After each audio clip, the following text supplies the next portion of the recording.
birthday. So, how'd it feel to be old? How does it feel to be a smartass? Kinesiology is the study of change. It is growth, then decay, then transformation. Hank, how much money is that? It's about $700,000. Make those tires shine, huh? What's up with Sean. lately? He just seems quieter. You understood what I've just said to you. Yes. Lung cancer. Inoperable. There's always a way. You're gonna get the best treatment. Am I supposed to leave you with all that debt? You want to cook crystal meth? You know the business, and I know the chemistry. What I want, what I need, is the soul of Detroit. You asked it around, get the trigger out of my face. It's gone. What are you doing? Come on. That is not paid for by them. That is paid for by the people of Detroit. You might be qualified, ML. I'm not qualified for this job. Let me tell you something. You want to go right now? Okay? You want to go right now? What does anybody want? What does anybody need other than the soul of Detroit? And I have to say, I think the answer is nothing. But I'd like to hear from our good friend Marc Fellhauer on this topic. What topic? Who needs us? What more does somebody need? Clearly, Sean doesn't need us because he's not here today. Yes, Sean is on the road. If you can see us on Facebook or YouTube. The empty chair. The Sean Cam is there, making its normal contributions, and it looks like there's a jersey there from Drew's man crush, Gibby, Kirk Gibson. In fact, there's a poster. You can see the poster, Kirk Gibson, and you can see the Gibby jersey and the aura. We're a lot of Gibby action down here. A lot of baseball action down here too. Yeah, I wonder when Gibby comes in the studio and Drew's here. Is the electricity, does the arms on the arms and the nostrils stand up? What? I mean, do you feel that hair? Charge? The hair. The hair. What did I say? The arms on the nostrils. Oh, sorry. Yeah. Without Sean, we're having to carry so much meant. more of the load. It's staggering. I just thought I'd point that out. I knew what you meant.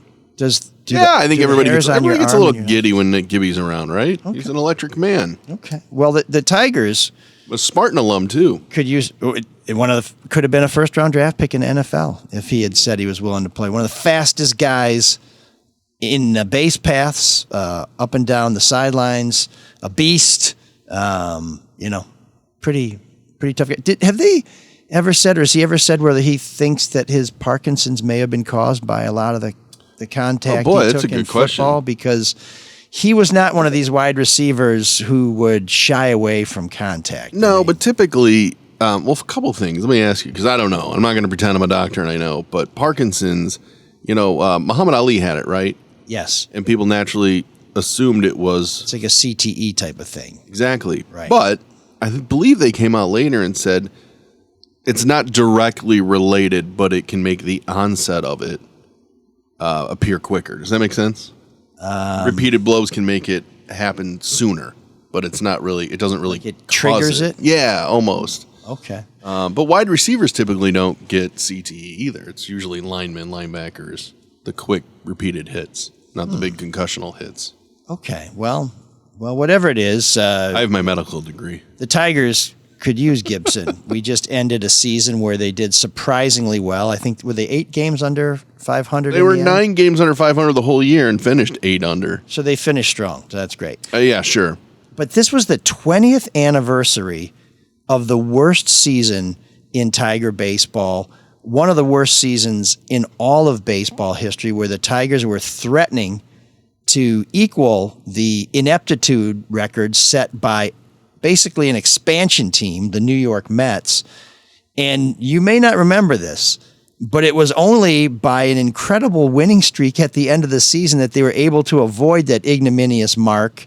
And it was partly because Ron Gardenhire, who would later manage the Tigers, put his scrubs in for the high-flying Minnesota Twins before they got into the playoffs Tigers waxed them. I was at most of those games as a fan, and then the last game as a reporter. You went to most of the 119 loss season? No, most of that last homestand. Oh, okay. Where they were playing Minnesota. The weather was really nice, and it was kind of a. So I think weird. we weird. were just able to go. I don't know, but man, oh man, who else was there? Was anybody there? Or was it, I would think it'd be totally empty. There was a lot of room, and I was still, I think, winding up my beer man career. So.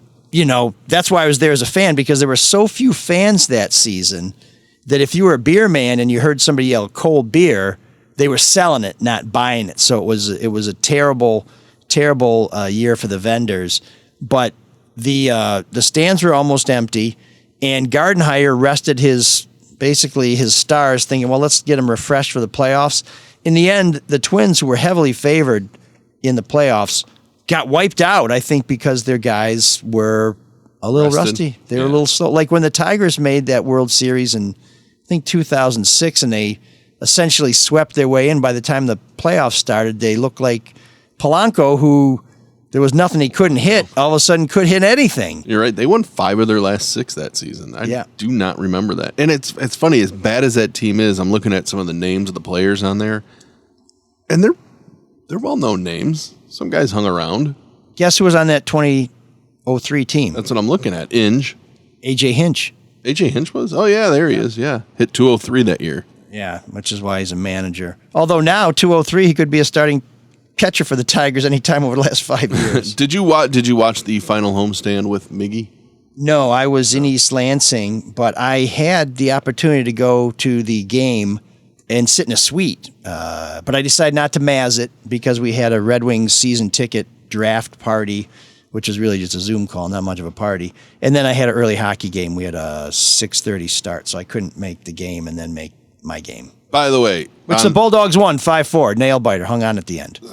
Speaking of sports, I wanted to ask you, I totally forgot about this. On Thursday, I'm sitting there watching the Lions game, and I was behind because I was working. And I get home, so I'm catching up on, the DVR. And there's messages going off the group text because everybody always talks during the Lions game. And I'm ignoring them. And then I see a text from Elric. And I'm like, Elric, I wonder what he wants. I can't believe he's actually watching the Lions game. And guess what? You weren't watching the Lions game. You were watching, for the second time, I believe you were watching Ted Lasso. Well, I thought it was the second time, but then I realized I'd missed half of the shows in the second season. So a lot of what happened at the end of the second season finally made sense to me. I was blown away that you would rather watch a show you've already watched than watch the Lions on Thursday Night Football, play Green Bay. It was white noise. I was working on my column, and I sometimes will have something like that in the background just to... Well, wouldn't the Lions be better white noise? I'm fascinated by your anti-Lions stance. No, the Lions would not be better white noise. I don't understand why you're so anti-Lions. It's a fun team. I'm not anti-Lions. I'm indifferent. I have a hostile indifference. I guess that's what I would say. I'm going to be indifferent. Well, okay. Because I'm indifferent. When somebody says I should care, I get mad. Like, why should I care? I don't have to care about it. It's sports. They're entertaining. They're a fun team to watch. Maybe this year they are, but there are many. And I already have a frustrating football team to watch. I can't be a Spartans fan and a Lions fan. It's just I don't have the capacity. My soul is not that deep. So how much of that game, the Michigan State game on Saturday night, did you watch? Everything but the first 2 plays, because I was en route from one house to another house. So I saw the whole wretched thing. That was one of the worst football games I've ever seen.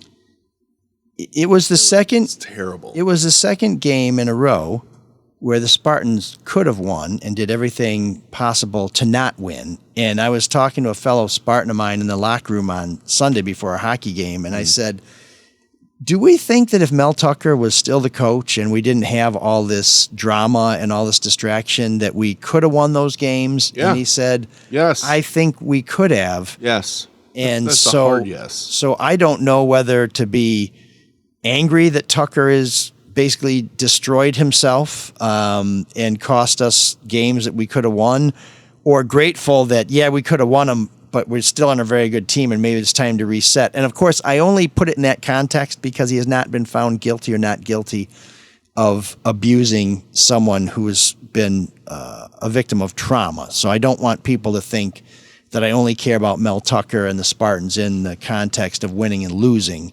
But while that's still in abeyance, I have to look at it only as Mel Tucker's not the coach now, and the other conversation we can get back to another time, because we're going to hear more about that, because I think the hearing is coming up this week, maybe even 5th, 6th, 7th, something like that. Pointless. So we'll see. But this show, in the meantime, is brought to you by Luke Nowacki and Pinnacle Wealth Strategies. Luke will help you manage your money, set you up for the kind of retirement that everybody deserves. The Caju Cafe, the pride of the East Side, great music, great food, great times. We'll tell you more about that a little later on. And the Michigan Peddler. Summer is over, fall is here, and as you know from the weather, it's going to be in the 80s again. Why not cruise around downtown, Midtown, and Corktown on a bike with some friends and some libations? Michigan Peddler is the way to go if you want to get the most out of this beautiful season. And to answer a question you had a minute ago, Mark, there were 19,000 people at that last game 19,000 at Comerica Park. Okay. Yeah, and a wordsmith wrote, "Somebody call the commissioner. The season that couldn't end soon enough somehow ended just as the Tigers were heating up. In a scene reminiscent of, frankly, nothing in recent Tiger history, nearly 19,000 fans waved signs, cheered, and in a few cases dressed as Tigers for a game with none of the import, but all of the excitement of a playoff game." And there was one guy, Mark Hoffman of Harrison Township, who said, "I'm watching the Tigers beat up on the Twins so they don't get the worst record in baseball. We've won 3 of the last 4 games since Thursday night, 5 of the last 6. And people were willing to overlook all this crappy stuff." Guess what else was going on back then? Who wrote this? What else was going on? Stanley Cup playoffs, which at one time was relevant to. Remember April and the D? We used to have Pistons, Tigers, God, that's so depressing. Red Wings playing meaningful games. No, nothing like that. And I'll tell you this. That's what made the 06 season so amazing. 24 game turnaround from 05 and how bad they were. And then I forget, just because they had been lousy, that they lost 114 games, a few years ago, 5 years ago. Yeah, no, they've been, the peaks have been high and the valleys have been super low. But this isn't a sports podcast. We have a special guest joining us a little later, a student at Michigan State. We're going to connect with her after class, unless she's taken on some sort of extra credit assignment, about a professor she had in a kinesiology class who came on kind of strong, kind of weird, and then kind of disappeared. And the students got together and started talking about this cat. And because they are millennials, they know how to use the internet. And very quickly they found out that this dude had some problems in Louisiana with a little thing the kids like to call meth. And so she's going to tell us about how they basically, this kinesiology class turned out to be the Scooby-Doo kids and solved this mystery. In fact, I wish I had them in my advanced reporting class, because it sounds like they have some real journalistic chops. So she will be joining us a little later on to tell us how this dirty deal went down. And I'll tell you, as someone who is an adjunct professor at Michigan State, just as this guy was, you go through a lot of paperwork to get that job. Oh, my God. So I would assume they do background checks, all that fun stuff? Absolutely. So how do the students solve this quicker than any kind of background or vetting process by the university? Well, that's what I want her to tell us, because we will get into this story. This story was broken by the State News, by the way, last week.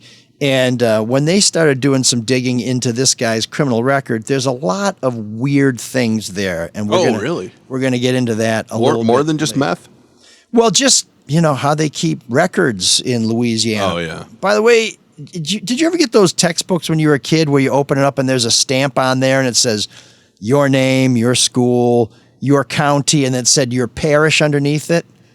No. Okay, maybe I'm that much older than you. Or I just didn't pay attention. Why? Yeah. Well, you look at county and you're like, okay, and then you see parish. Like, why do they care what church I go to? Oh, because in Louisiana, I think it's the only state in the union where they call counties parishes. So everything down there is just a little different. A little weird.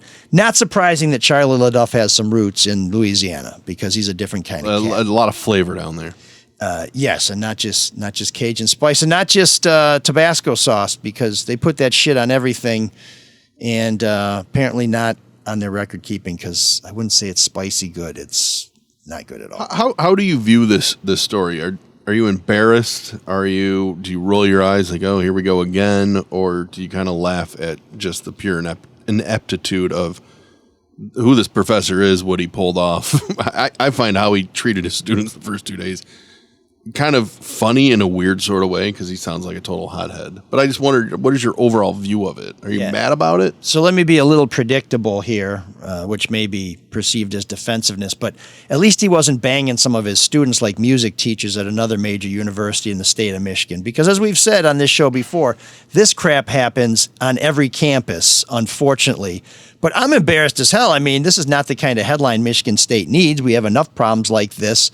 But I'm super surprised about this guy because if you have a new gig, and clearly it sounds like this is someone who's looking for a fresh start, you start off all cookies and cream. You start off all sweetness and light. You don't come on like gangbusters. And anybody who's taught kids these days know that they are not real slow to call somebody and say, something's not happening here that I like. This is not the way it should be. They will complain about your ass, lickety split, sometimes justifiably. They're in charge now. They're customers. Yeah, now. as in this case. They're not students anymore. Well, I'll tell you what they're Customers. paying, they should get everything they're entitled to because these tuition costs are ridiculous. Yeah, that's part of the problem. But yeah, no, I mean, this guy clearly is a dingbat, and we'll find out just exactly how goofy he was. It's as close to a victimless crime, though, as possible, isn't it? I mean, he was making meth for himself, right? I don't think he was selling it or distributing it, was he? So I don't know. Based on how the story was written. Yeah, well, see, it's all very confusing. So I guess let's get a little background on this. So he was arrested after he was seen packing a moving truck at his residence. This is according to Alex Walters of the State News. He was charged with creation or operation of a clandestine laboratory for the unlawful manufacture of a controlled dangerous substance. This is according to a press release from the La Fourche Parish Sheriff Craig Wabry. And he got arrested. What happened next, we don't know. The prosecutor, who the State News said would have handled the case, said they have no records of him being tried or sentenced. But Captain Brennan Mathern of the La Fourche Parish Sheriff's Office said in an email to the State News that based on our jail records, I can see that he was found guilty and served a sentence and was released. So pretty good reporting by this young guy to go both to the prosecutor and to the sheriff to say, well, do you have any records of this guy? But the sentence didn't appear on the criminal background check MSU conducted before hiring Doyle. That's according to MSU Deputy Spokesman Dan Olson. If you're wondering who Dan Olson is, he's the guy you saw at that pathetic press conference with Alan Haller and interim President Teresa Woodruff saying, okay, now they're going to take some questions. But yeah, I mean, maybe these background checks are not as thorough, or maybe they did call down to Louisiana, and depending on who you ask, the guy's got a record or he doesn't have a record. And I presume that he didn't disclose this in his application, because you fill out a lot of paperwork. They don't just let you get in front of a class and say, hey, I know something about kinesiology. Let me tell you all about it. You have to know what's going on. So it's. I wonder if he fell through the cracks because he was arrested in March of 2020, right? So COVID's going on. Is it just one of those things where, okay, it's meth, we'll let him go. Yeah, well, this guy's not going to go teach because he was teaching down there, right? Nicholls State. Yeah, Nicholls State. So not an insignificant institution. No. And you would think that they would contact Nicholls State. You'd contact a previous employer and say, hey, what's going on? But my guess is, being an adjunct, this kind of background check is they pay a certain fee and they run your records. And for all we know, they only check your Michigan records. And this may be something where the guy skips around. Like, it was well known for many years, and I think this has changed over the last 20 years, that if you were a doctor or some sort of professional that had trouble, and you were in a profession where your services were in high demand, you went out to Montana, Wyoming, North Dakota, South Dakota, Alaska, because they're like, hey, I'm a doctor, but I might have killed some guys. Oh, did you say you're a doctor? We need a doctor. Yeah, and I wonder, I would be very surprised if he chose Michigan State because he thought, oh, they're not going to vet me that well. I mean, there's no way he would know that, right? I mean, it's a job opening that he applied for under a different name too, I believe. He had a bunch of aliases. Yeah, so it was like if I went as M. Lewis Elric as opposed to Michael L. Elric or ML Elric. So, and his last name. My point being that his last name is not that uncommon, right? I mean, it's Doyle. So, based on the number of Irishmen roaming around this country, finding a guy named Doyle, there's probably quite a few of them out there. But yeah, what a dumb shit. And who knows, maybe he got caught up in something, but you don't come in guns blazing on a class. That's just, you want kids to say, like, who is this asshole? Let's posse up and figure out if we can't figure out what this cat's all about. That's the best way. If he wasn't such a hothead in his first two classes, the first two classes of the year, they never would have looked this up. And then he took the next 3 classes off because he wasn't feeling well. Well, that's the other thing. Where is this dude? I taught at U of M Dearborn for quite a while, and there was it's the Harvard of the Southeast Michigan, but there were some times where the class was at night and you're on deadline, so you're going to be there late. Well, by the time you're there late, that class is buzzing. They're like, where you been? Where you up to? People are getting pretty worked up because they're there, and I would always warn my students, hey, I'm a working journalist. If news happens, I'm going to be late. Here's how you can call me. I'll try and get a message to somebody, let you know what's going to happen. But when news happens and you're a journalism teacher teaching a night class, shit happens. But students are like, hey, man, we're paying for you. You got to be here. Can't imagine you being late. Yeah.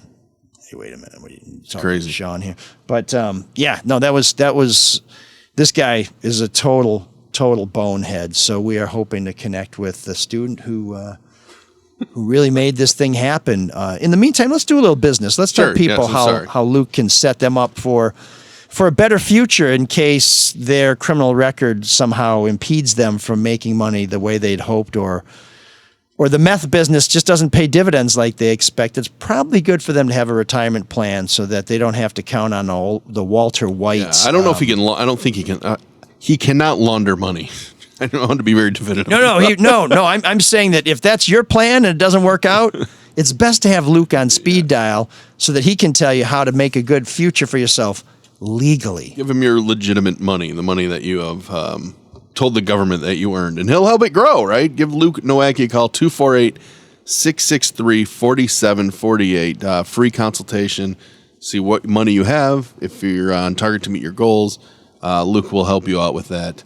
He knows his way around the market pretty well. So that's Luke Nowacki, 248-663-4748. Because when you call Luke, he'll make it all about you, sweetheart.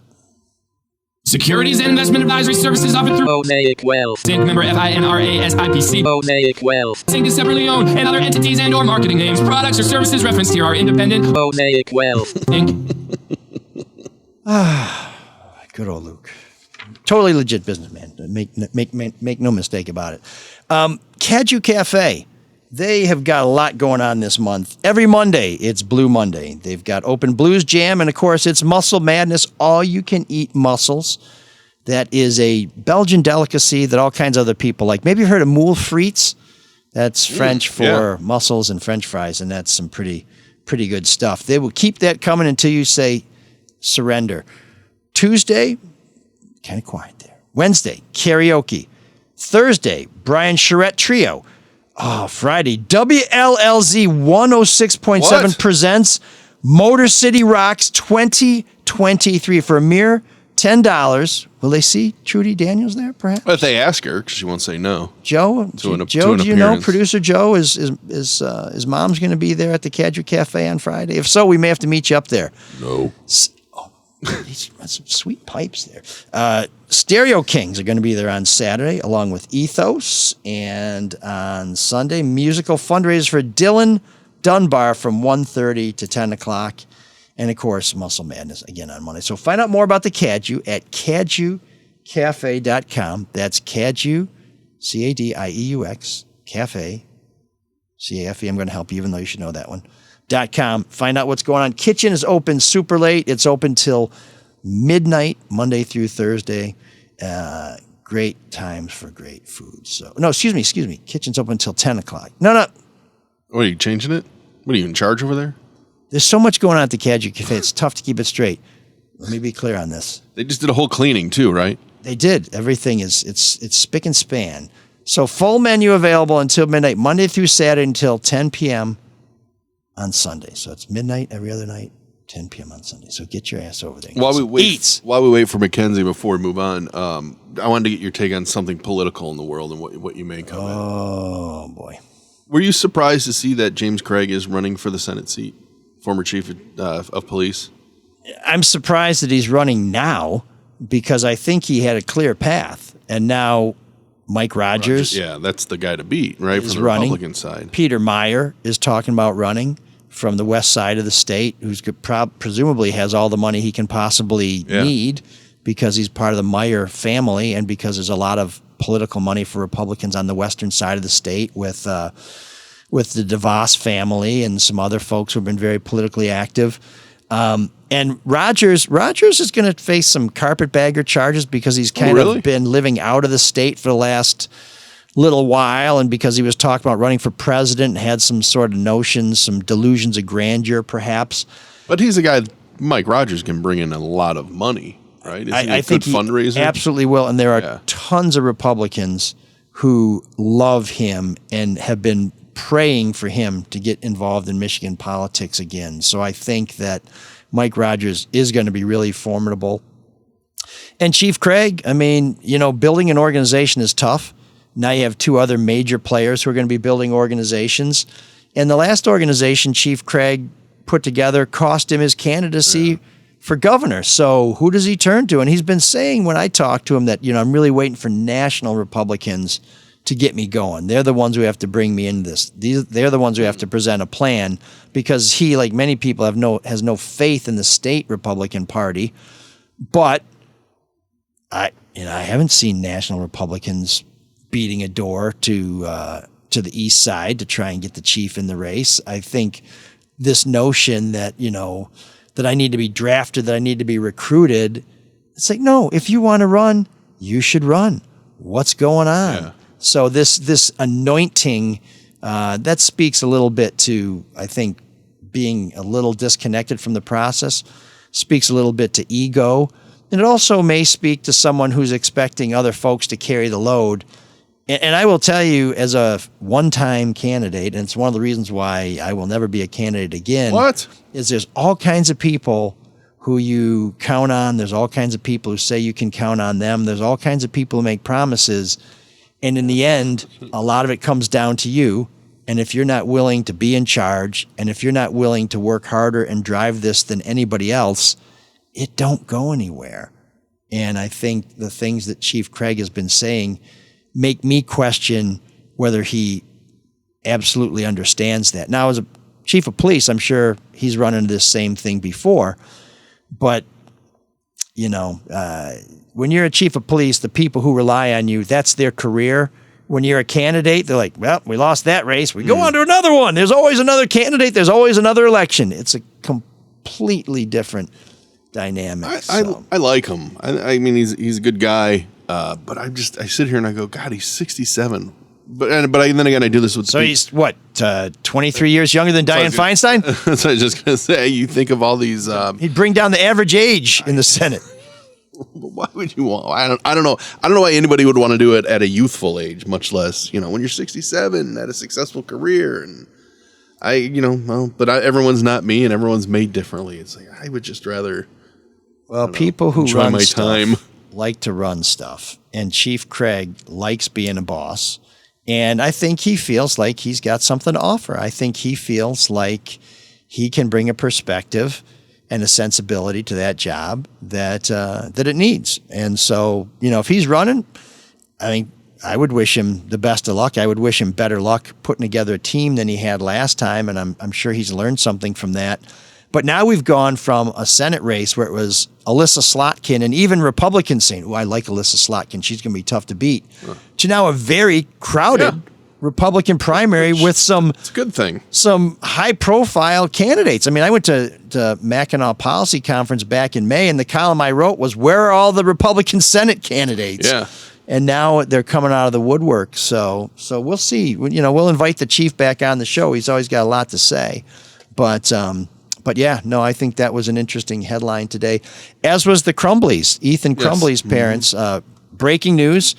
Here's how I found out about it. My boss, who's covering for my wife's boss, called me to say, why isn't your wife answering her phone? And then I said, here's the phone, answer this call. And it turns out the Supreme Court has declined to get involved in this. So it looks like Ethan Crumbly's parents are headed to trial on basically charges of being shitty parents who were so bad that other parents were deprived of the joy of their own children because Ethan went to school and mowed them down. I think the court of public opinion is unanimous in finding them guilty of being terrible, terrible parents. Apparently, though, that's not exactly how the law is written. And are you surprised it made it all the way to the Supreme Court? Well, actually, it didn't because the Supreme Court declined it. But yeah, they got appealed all the way up there. I'm not surprised their lawyers fought all the way to the Supreme Court to basically say, you know, hey, we don't want these guys to go on trial. The one thing, and this would be really risky, and I understand why they didn't take this risk, but they've been locked up 2 years. The longer this thing drags out, the more time they do without being proven guilty. So if they think this case is so shitty, they might have said, hey, let's go to trial right now because the sooner we're found not guilty or the sooner we have a hung jury or acquitted or whatever, the sooner we can get out. Is that the feeling, though, that it is a strong case that they will be found guilty of this?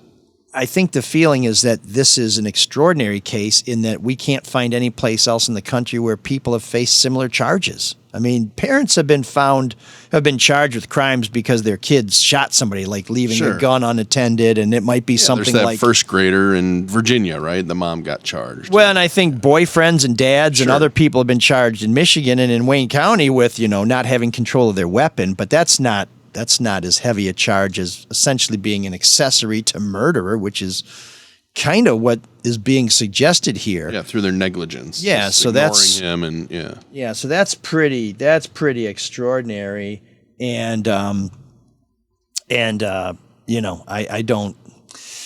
don't know where it's going to go. It has a potential to break some ground here. So the prosecutor is trying to send a message, and the parents are in the uncomfortable position of being part of an experiment, a legal experiment.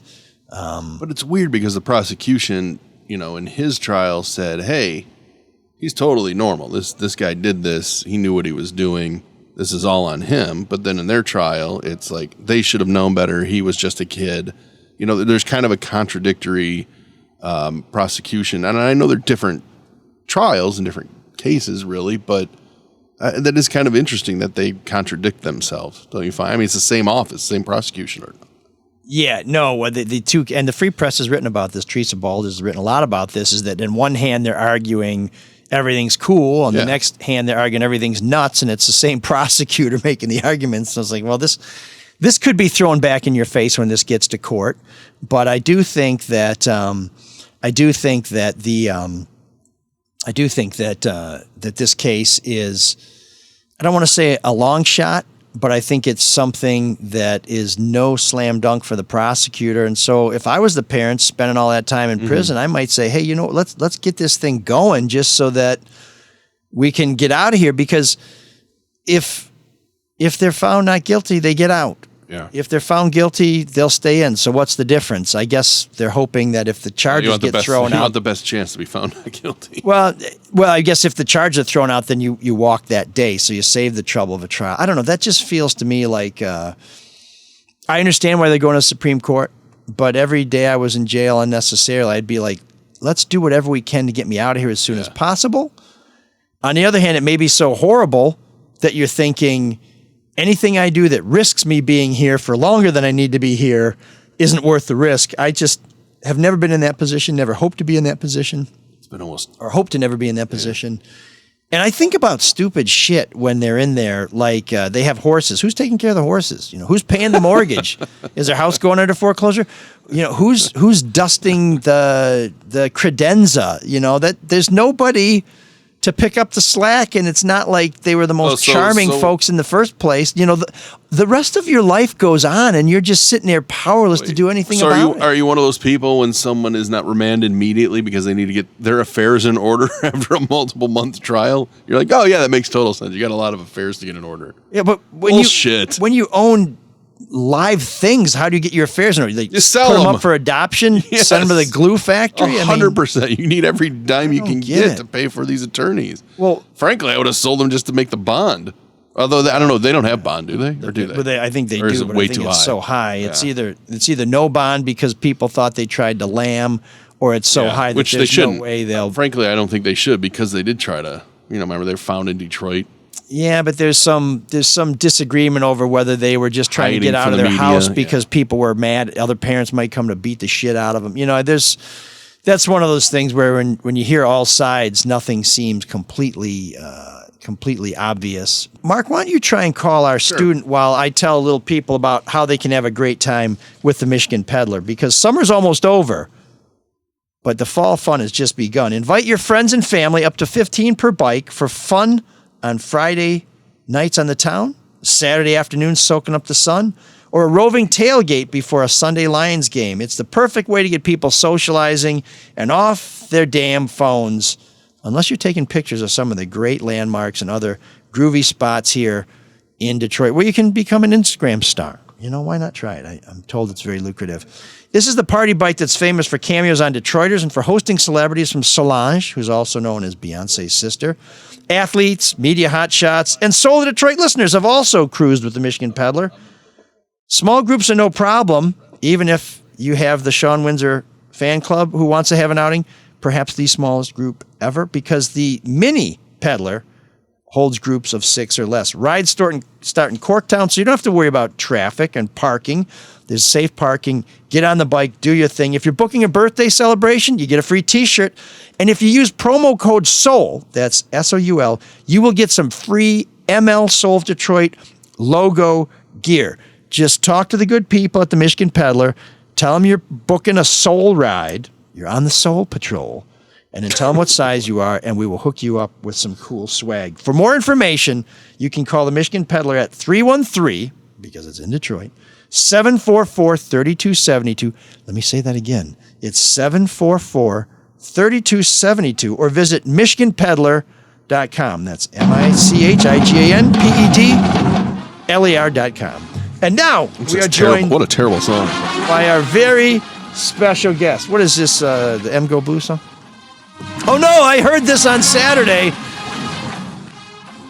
Yeah. Before the game, and then... It's quite a game. Wasn't much after Mackenzie should be there, yes. But we are joined by a very special guest who is taking kinesiology classes, but I wish she was taking my advanced reporting classes, because I think Mackenzie Albee has a future as an investigative reporter, because she is the one who led the effort to uncover the hidden past of her professor. Mackenzie, thanks for joining us today. Hi. So how are things going there at Michigan State? It's been quite an eventful fall for you guys. Yeah, it's pretty crazy. We got thrown off track a little bit in that class. I would say so. I mean, the very first day it seemed to be thrown off track by this guy. Yeah, well, while I have the chance, I just want to say that I can't take all the credit to uncovering the articles. I'm not sure who specifically found them, but it was someone in my class.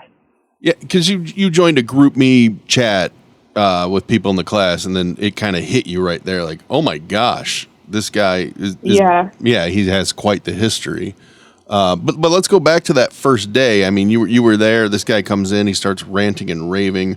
I mean, what a red flag right there. What kind of stuff was he doing that very first day? Well, his behavior was kind of unusual and erratic on the first day, and he had mentioned that he had only worked for the university for a few days, so I just wasn't sure if it was just because he was a new professor, or maybe he just didn't handle stress very well. Now, how many kinesiology classes have you had so far? Well, this is only my second one. Okay. And my major. And you've been on campus for a while, so you have seen professors come in. I mean, typically when I teach, the first day we get the syllabus. We talk a little bit about what we're going to do this semester. I ask the students to introduce themselves, talk about their experiences, talk about what they hope to get out of the class, hope to do once they get out of Michigan State. And it's kind of a pretty soft start to the semester, but it sounds like that's not what you got. No, well, it was a pretty large class, so, because it's only a 200 level. But he just seemed already, irritated with any questions that we had to ask. And he claimed, he was like, I guess if you have any questions, then you can ask our, assistant teacher, because I don't know how to use, D2L. So which D2L is an assignment, is a software program that professors at Michigan State use. I think the D2L is something about D2 learn. I don't know it too well myself. I find it very frustrating to use. At the same time, I don't start screaming at students that this job that I took that requires me to use this program is confusing. I generally say, hey, I don't use D2L a lot because it's kind of confusing, but here's how it works. It sounds like this dude came in amped up. I mean, did it occur to anybody that maybe he was on something himself? Yeah, were there whispers in the room like, is this guy on something? Yeah, well, the first day, after the first class, I tried to look him up on Rate My Professor to see what people have previously said about his other courses. And I just wondered if he really just had first day nerves, or if he was just always irritable. But there were no results when I looked up his name. I got to look myself up on Rate My Professor because he used different aliases. But then the second day rolls around and he has another outburst. This time at an IT employee who came in presumably to help him with this D2L assignment thing. What was the second day like? What were those outbursts like? Well, I don't know if this was the first or second day, but it was a pretty large class, more than 50 people. So there's going to be talking, and usually when that happens, professors they just carry on with their lesson because it's not like a high school class. But he told everybody to shut up, and he was yelling at us. Mackenzie, was it a frightening thing, or was it kind of like, was this guy's a nut? I mean, did people laugh when he did that? Because my first response would be like, this guy cannot be serious. Yeah, I was just like, wow, this isn't really a high school level class. We're all adults. Yeah. So I just was like, really? Exactly. Yeah. I wasn't scared, but I was just kind of annoyed. Yeah. No, that would be good. I would be laughing at him, which would probably, make him yell some more. So then after that, he just starts canceling classes, right? Yeah. The week after, he said that he had the stomach bug, and then after 3 classes were canceled, I decided to join a group me because there was just I had no instruction. I was just kind of lost, and then I saw that 3 days ago in the chat that someone had shared the articles. And you have teaching assistants, right? So that if this guy doesn't show up, and the students are like, well, if he's not showing up, I'm not telling anybody. The teaching assistants are going to drop a dime on him, right? And just say, hey, where's the boss? What are we doing here? Yeah. I mean, this is not the crime of the century. So now you're on this group chat, and we appreciate you giving credit to the folks, whoever they may be, who came up with some of these articles. But once you saw this, what was your reaction? What happened next? Well, I knew things were suspicious after a week of canceled classes, and I knew something was wrong, but I never suspected this. I was just in shock. And I was kind of like, well, now what? Now who is going to be our professor? And we had an exam coming up too, so I was just kind of curious what would happen with our schoolwork and who would be the instructor. So you've got an exam coming up, but on what? What had he? I mean, were there readings? What was he going to quiz you guys on? His intestinal, distress. We had different software that he used instead of D2L, where we did have readings in that, but we just kind of had the book and that was it.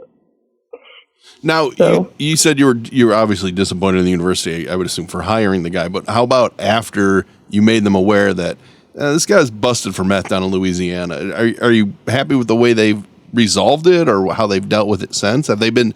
I mean, come on. The problem is with the Michigan State. Immediately, people nationally are going to be, oh, they want to cover it up. They want to keep it secret. Were they open about it? Well. They just said that he had to leave for health issues. So I don't feel like they were very open. Well, after that week, the next week when we came back, somebody came and had talked to us about what had happened, and he had questions. He had questions. What, for the students that found out? What? Wait a minute. He was. So you guys have questions, and the university sends somebody who brings questions, not answers. Yeah. It was the head of kinesiology, and he just was kind of asking about what his behavior was like. But well, yeah, because technically he's not fired, right? I mean, he's just on leave. Yeah, I think he's just on leave. Is it hard, ML, as an adjunct professor like you are? Is it hard to be fired? I mean, are you? No, you're an at-will employee. You're at-will, right? Yeah. I mean, there is a union, but I think, one of the ways that you don't teach the next semester is they just say, hey, we're not offering your class, or we don't have enough sections that we need. Because here's how adjuncts come into to a university. One, you're some kind of big shot who has a super cool podcast that everybody loves. Yeah. And then, or they don't have enough professors to teach a class, and they're like, well, this warm body ought to be able to get us through it, so let's put him in there. I'm assuming that this guy was somewhere on the warm body scale, because I haven't read anything that said he's some world-renowned kinesiologist. And Mackenzie, can you tell people real quick what kinesiology is? Because I think folks are probably scratching their head, because it hasn't always been called this. It's a relatively new major at universities, but it's actually a pretty cool field. Yeah, usually when people ask me what it is, they're kind of confused. It's the study of muscle movement. So like someone who would be a physical therapist might have a degree in kinesiology, or an athletic trainer. Is that what you want to do? What do you want to do? You want to be a trainer? Yeah, I think that's the path that I'm going to take with this degree. So what happens with this class this semester? Do they have somebody else teaching it, or are they giving you guys a refund, or are they hopefully allowing you to take the class for credit and giving you a refund because they put a screwball in the front of the classroom? So we have a temporary instructor, and it's somebody that has worked at the university since like the 90s. She's great. She's a super good teacher, and I'm glad that we have her as our instructor for now. Well, I mean, a pretty low bar for her to come in right and save that class. All you have to do is not yell at the students and tell them to shut up. So this is probably the university saying, hey, Professor so-and-so, will you take an extra class because we're in a jam and because we owe these kids a little more than they've had so far. So I'm glad to hear they're doing right by you guys, but no refund, eh? No. Well, stay on it and try and get more answers too, because I'm just fascinated. The university won't say whether or not this leave is paid, right? Because he's on leave. And usually when you won't say if he's being paid or not, he's probably being paid. Yeah. So stay on it. I don't know about that. You disagree with that? Sometimes union rules prevent you from saying. Is he in the union? I mean, you don't. Well, he may still be covered by a contract, whether, as Todd Bryan would say, union, whether he's in there or not. But and hi, Don and Carmen and Frank and everybody watching us and listening to the show on Facebook and on YouTube. But boy, oh boy, what a tough start to what has been yet another crazy semester at Michigan State. And Mackenzie, before we let you go, because I'm sure you have to make up some of those projects that this guy put out there. But with everything that's been going on, and I've been a Spartan since 1985, I was like, what else is going to happen? And I got a text from somebody saying the union is on fire. Did you get that last week? Yeah, that was kind of scary. What did you think? Yeah, did you where am I? Is this crazy town? I was like, what? MSU just never gets a break. No. There was always something going on. The good news is there was just like steam and stuff being released from the union, and from above it looked like the building was on fire. The building was not on fire. So there's a little good news, but holy smokes, what a semester that you might want to forget, but you'll always remember. We really appreciate you joining us and hope that the rest of the semester goes a lot easier. Yeah, thank you. And thank you for having me. Well, Mackenzie, we'll send you a link to the show so you can share it with your friends. And if you have any football players that come through your classes, because I know some of them are kinesiology majors, tell them to hang in there. We're behind them, even if the management is a little tough to love. Yeah, I'll let them know. Okay, thanks. That's Mackenzie Albee, a great Spartan. She is proving that Spartans will, no matter what crazy stuff happens, they keep on fighting in tunnels and other places and wherever. So do you know? I meant to ask her, what year is she? I believe she's a sophomore. Sophomore, so she was there last February 13th too. That's why when you hear the union's on fire, we had that's what reminded shooting me at the union. I mean, it's. So I have looked up Rate My Professors. Oh, great. I'm dying to hear how you're rated. Believe it or not, there are 14 professors with Elric in their name, and I am the highest rated of all of them with a 5.0 rating. What? 5 points, 5 possible points. That's I've only got 2 ratings, and here's what really hurts. What's the vetting process on these ratings? Level of difficulty, a 2. Only a 2?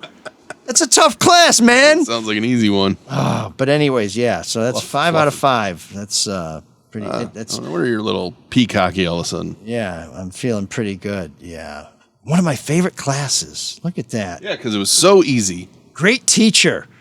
Because it was so easy. I'm not sure. I always like the professors that taught the easy classes better than the hard ones. As long as you show up, participate in discussion, keep up on current events, and show progress, you'll do great. You'll learn a lot. Great class. Would take again. Elric brings his years of experience to the classroom, BJ. making it easy to learn and very entertaining. What a dork. Does him wanting to play with us again mean that he's turning into a geek, or we're turning into cool guys? Sadly, none of those skills have transferred to podcasting, but maybe someday. Maybe. Actually, I didn't want you to go down the road of reading about yourself. We'll be here all day. I feel like I'm channeling the ghost of Sean. Or the listener last week who said Elric has a huge ego. Oh boy, that really stuck. You get those 5 out of 5 ratings. It's tough not to feel pretty good about yourself. But I'll tell you who I don't feel good about. Spartan Dogs for Life. This is the NIL Why, because the program. name is dumb? Oh. Okay, so whatever. It's a silly name and all that other crap. But let me just think about this. You're a Spartan Dog for life, and you're funded by one of the millionaires that gave Mel Tucker this ridiculous contract, which turns out to be a disaster, and you're supporting all the football players and all the basketball players. Well, at the football players' time of greatest need, when they need supports, when they need the Spartan Dogs for life to be with them, to show you that when the road is rocky and when the rise is high, no matter what, the Spartan Dogs are with you for life. It's in their name. The Spartan Dogs for life bail on most of these football players, on all but a half dozen or so. Isn't that right? I mean, the whole basketball team still is getting their money's worth. Oh, so only Spartan Dogs for successful. But see, you're focused on the for life aspect of this. What if some of these guys have said, as soon as this portal opens, I'm gone. That's why I'm not playing the rest of the year. Were there a lot of guys out Saturday? No, the only two guys who we're aware of as of game time who went in the portal were Hank Pepper, the long snapper, who I think actually made kind of a bonehead play last year. Well, you technically can't be in the portal now, but after 4 games, you can retain a year of eligibility. Right? Yeah, because they can basically be a red shirt. And Coach Harlan Barnett said that he thinks Pepper pulled himself because he wants another year of college, which if you don't want to end your college career on this team, tough to argue with that.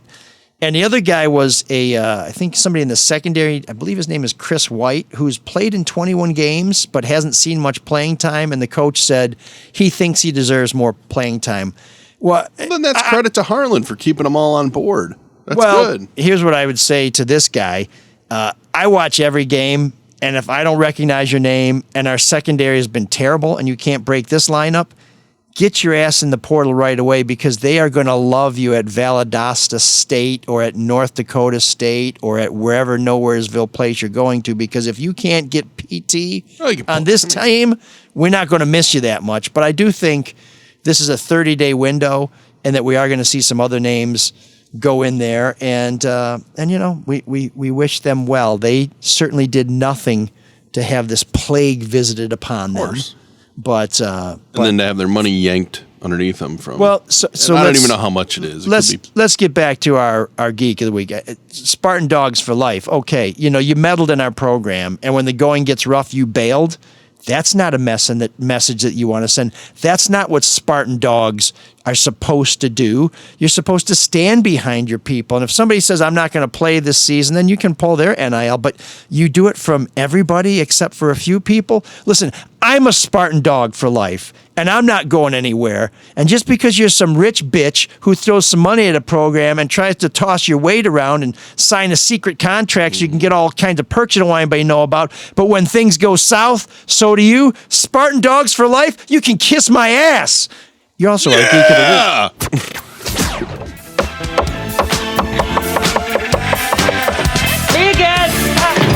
There's an all-night party in room 7609.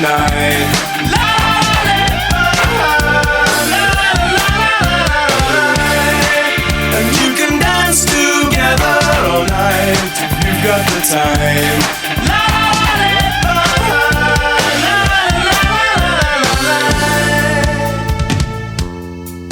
That's some 5.0 Geek of the Weekery right there, man. 2 ratings. So great. Now we know you're obsessed. Now we know what you're going to be doing during the song. I am genuinely bummed out that Sean is not here for one reason, and one reason only, because I think he actually might like the song that we're playing in room 7609, because this is yet another suggestion from a listener for a song that was used in a movie. It's multiple movies, multiple shows, but one in particular. Yeah, so John reached out and said, hey, ML, one of the best closing credits of a movie, Pixies, Where Is My Mind, plays over the end of Fight Club. Great song and a great movie. By the way, just moved my daughter into Holmes Hall at Michigan State. John Holmes Hall, very unfortunate. I'm in the Spartans family.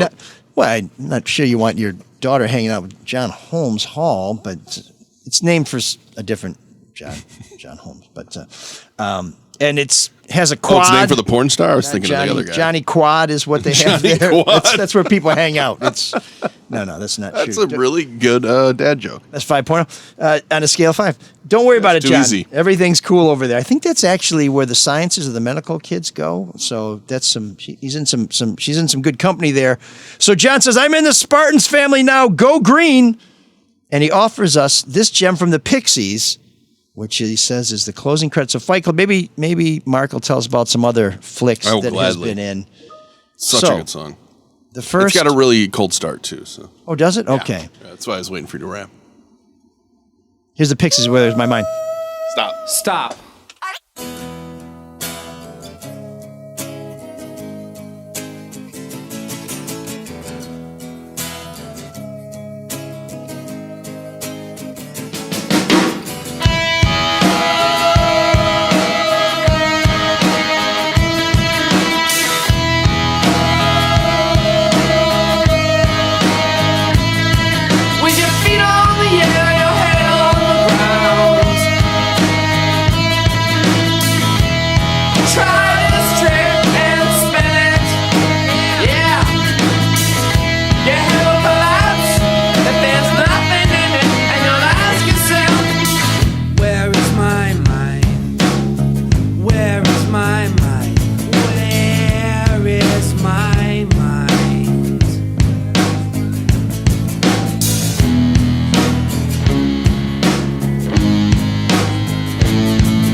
Are you a Pixies fan?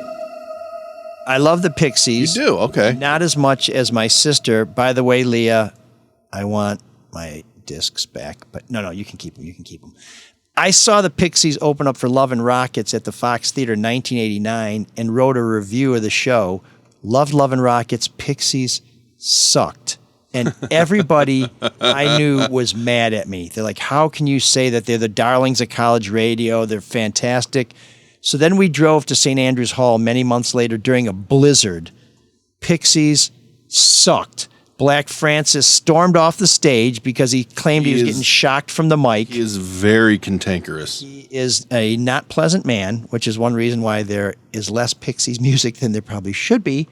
And so he came back out, tried it again, stormed off the stage, and then the bottles started flying. But I think the band tried to apologize, but not a great live band. So I went with my sister and some other people during the Doolittle tour about 10 years ago when they were playing Doolittle end to end. It was a fine show. Again, unspectacular, very workmanlike, but what a groundbreaking, fantastic band. So John, love you because you're a Spartan. Wish your daughter only the best. Tell her to watch out on the kinesiology ratings. But great suggestion. And my only complaint about Fight Club is every idiot in the world. How predictable it was? No. I didn't see that coming. But every idiot in the world says first rule about fill in the blank is you don't talk about first rule as fill in the blank. You're like, I get it. I got it. So I went to see Weezer once, and the Pixies were opening for them. So where were they playing? Pine Knob. Okay. So Pixie and Weezer, and I'm like, oh great, I like both these bands, and so we get there. And it was one of those things where, hey, the Pixies are starting. I'm like, okay, we'll make our way over there. Thinking that song would be, I don't know, towards the end of the set. You know, first one. It might be their best. God, that's probably their best known song. And yeah, that's what they opened with. And it's like, really? You gotta be kidding me. Because I do like Frank Black a lot. He's got 2 solo albums that are really, really good. I think we might play Frank Black next week on Room 7609. Oh, really? He's got his one MTV hit is a great song. I really liked it and it never really seemed to go Which very one? far. Los Angeles? No. Is it Headache? Oh, okay. I think that's. I want to say it's his second album. Once again, not new wave at all, but great song. New wave era. And who's gonna mess with Spartan John? But yeah, I was gonna say this has been covered a lot. Where's My Mind? Which, by the way, it's. I can't remember who said it, but they basically claimed that song has become a very lazy Hollywood trope, and it's used in so many TV shows when they want to do like a montage of people that are confused about something. Oh, right? Yeah. Like it's just that's how often they allow it to be used. But what's funny about it is I believe he wrote the song about scuba diving. I mean, it's pretty much in the lyrics too. Like he's talking about being down in the Caribbean. You know, where's my mind? Because he's scuba diving, and I want to say there were fish all around, and he didn't know which way was up or which way was down. So it's a very almost literal song, but that has taken on this bigger meaning because of movies and TV shows. It's in The Leftovers. It's in Mr. Robot. It's been in a bunch of different TV shows and movies, but it's a great fucking song. Black Francis in a wetsuit makes me think of a manatee. Yeah, pretty much. But, he's a big dude. He's a bald dude. Mm-hmm. Sea cow, it's endangered. But great choice. This is easily my favorite Room 7609 yet. Well, we are still looking for some of your suggestions for new wave songs that featured in movies, preferably as a theme. But if you have a great one you want us to play, send us all your suggestions for Room 7609. Actually, Sean is welcome to do that. He only seems to have complaints. He doesn't really have any suggestions. And if you missed last week's show, he recommended a song that he'd only heard 30 seconds of. And That's true. When we played it, we realized that was probably all that was worth listening to. But I know I love that he brought it up after the song too. We miss Sean, but but you are probably a little more erudite than Mr. Windsor, and you can send us your suggestions at mlsoulofdetroit@gmail.com. That's also a great way to contact us with your feedback. I would like to thank our donors this week, but we don't have any. Oh, man. It's very sad. Oh, man. Small tear, little tear rolling down. So please, you can make a donation by going to mlsoulofdetroit.com. There's a button there for Venmo. There's a button there for PayPal. Try both of them. Why make a favorite? Why choose? Let's have some diversity here in your largesse. And if you do hit the Venmo one and it says Daisy House LLC, it's us. Believe me, it's a long story and it's not going to be well told. So just put a few coins in the cup. Mark, would you like to start us off with feedback since we're thinking about Michigan State? Let's stick with that before we get to our second favorite topic. Man, I got to say, the Michigan State rumors just don't stop in the emails. But I'm starting to wonder, are they coming all from the same people? Or are they using different names? I just wonder. This time it's Emma, and Emma writes, Emma Shapiro.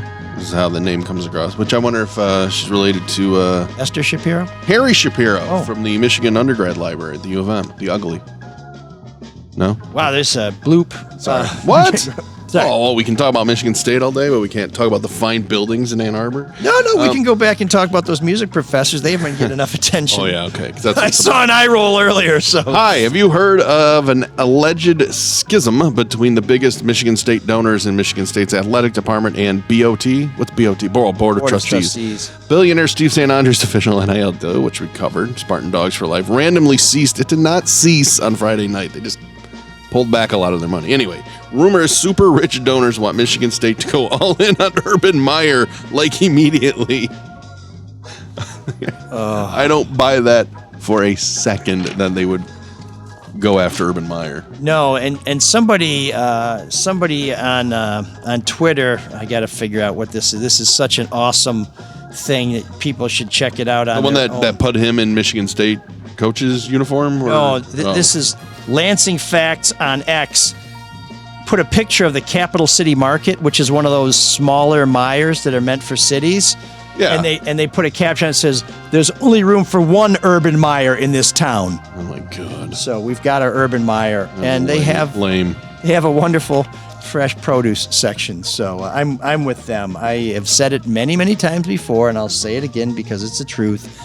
I'd rather cheer for a losing team I can be proud of than be ashamed of the best team in the country. So let's get it right, folks. Piece of feedback from Dan.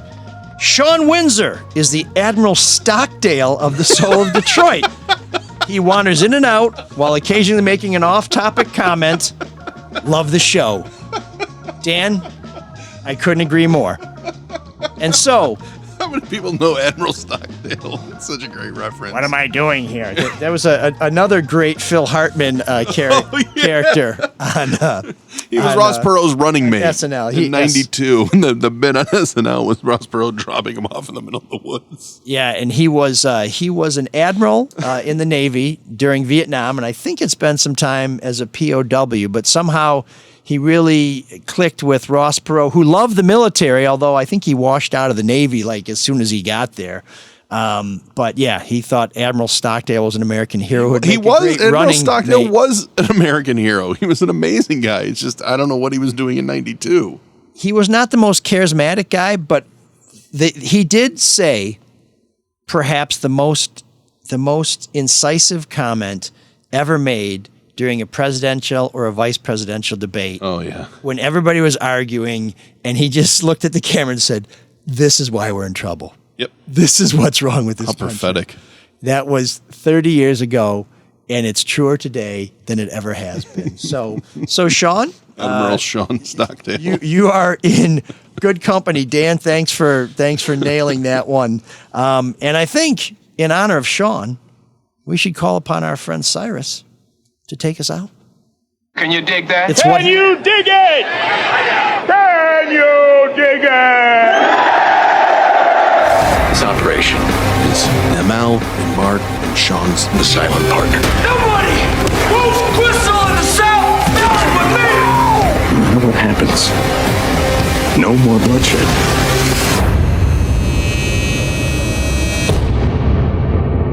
What's your name? Heisenberg. If you've gone crazy, that's something I need to know about. I am awake. Damn, man, look at that, look! Do you recognize that?